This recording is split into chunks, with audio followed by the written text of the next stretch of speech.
Next up, Scott Vincent Campbell explains the intricate thought that goes into executing his complex artwork and the fellowship of the Detroit arts community.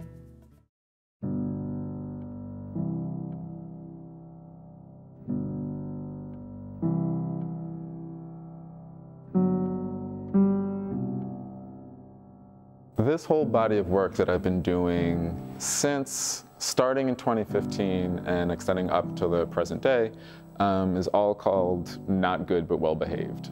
And it looks at the defense mechanisms and strategies, kind of the little lies that we all tell ourselves or people we care about to avoid dealing with or confronting a more difficult or inconvenient truth about a situation. Across cultures were traditionally used to defend themselves. Gates, fences, houses, masks, and the rubber cord that you see coming through talks about the idea that none of these defense mechanisms are flawless. They all have kind of holes and parts where those emotions do come through it. The honesty of a situation, the reality of a situation does always break through that. So the rubber cord is meant to be showing these kind of efforts to move past that barrier.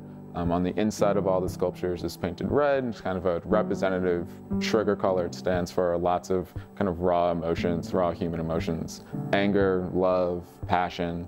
And on the outside of the sculptures is this matte black, non-reflective surface meant to be very kind of dense and, kind of imposing.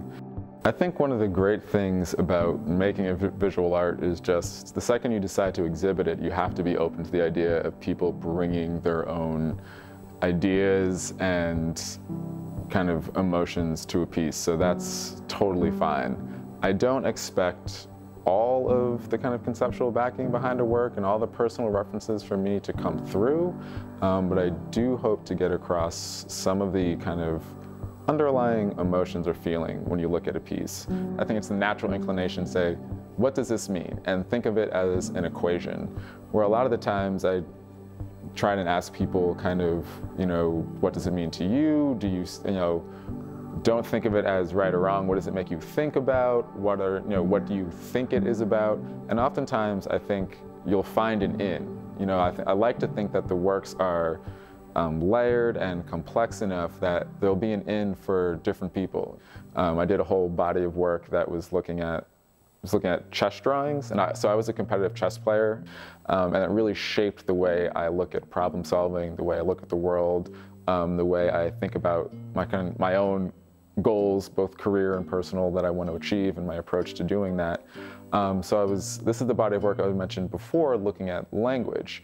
And for me, chess really was, did this series of drawings that mapped out chess games. I kind of did some tests and figured out what length chess game made for the nicest picture in terms of how cluttered or how dense it was, how much negative space there was to how much positive. But I grew up in Upper Manhattan on 92nd and 2nd, and then my family moved out to Queens in between 9th and 10th grade, out to Jamaica, Queens. And that's where my parents still live. Both of my parents are from Queens. And like I said earlier, I moved to Detroit at the beginning of 2016. The art worlds are really different. These cities operate in very different ways. And you can feel like you can get lost in New York. You're in your own little bubble.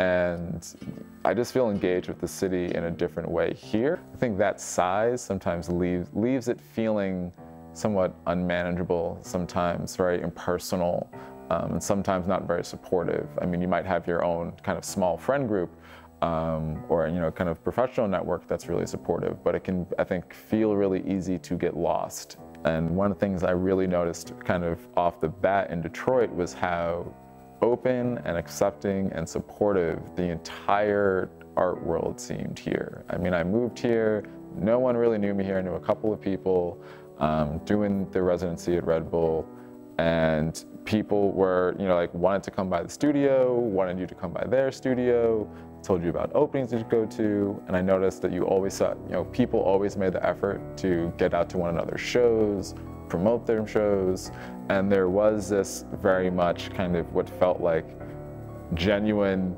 happiness for other people's success that sometimes in New York, either you think whether or not jealousy is more involved or not, because the art world is a little bit more kind of hyper competitive in New York.